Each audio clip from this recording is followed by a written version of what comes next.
Hello, this is a grammar lesson on commas, semicolons, and comma splices. You're free to pause and take notes during the video at any time. And at the end of the video, there will be a quiz. And tomorrow we will be doing activities based on the information you have learned. So, first, we're going to use commas to separate words and word groups in a simple series of 3 or more items, such as my estate goes to my husband, comma, son, comma, daughter-in-law, comma, and nephew.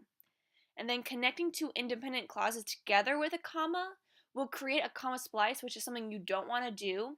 We'll talk about comma splices later in the lesson, but right now knowing that this is the misuse of a comma.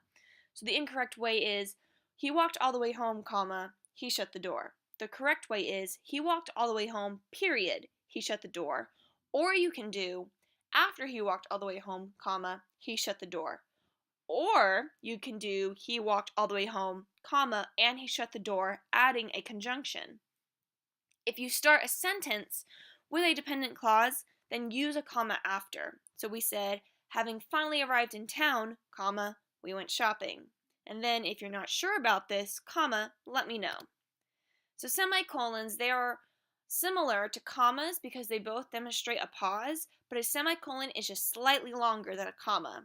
So semicolons can replace a period to narrow the gap between two closely linked sentences. The example is, call me tomorrow, semi, you can give me your answer then. But avoid using a semicolon when a dependent clause comes before an independent clause. That's when you use a comma, like I said, per last slide. So the incorrect way was, although they tried, semi, they failed. Correct way is, although they tried, comma, they failed. A semicolon can be used between two independent clauses by conjunction, and, but, or, nor, etc., when one or more commas appear in the first clause. So example was, when I finish here, comma, and I will, soon, comma, I'll be glad to help you, semi, and, conjunction, that's a promise I will keep. The rule of thumb is, semicolons are like adding an unfinished thought to your original sentence. So comma splices, like we said in the first slide, happens when you join two independent clauses and there is no conjunction. So the incorrect example I said was, koala bears are not actually bears, comma, they are marsupials. Those are both independent clauses and they should not be connected with just a comma. Comma is just not strong enough to glue them together, so there are several ways that we can fix this. We can add a conjunction, change the comma to a semicolon, or just make each independent clause its own sentence. So the way we're going to do that is show different examples of fixing a comma splice with the example sentence, I'm not angry with you, comma, I'm not happy with you either. So you can add a conjunction, which will be done immediately after the comma, and most conjunctions that work best are and, but, or so.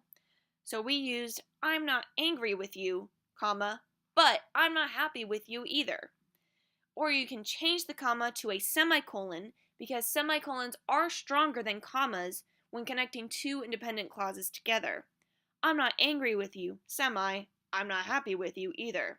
But only do this if there's a logical connection between the two independent clauses, which means they're closely linked together, as you would do with other semicolon sentences.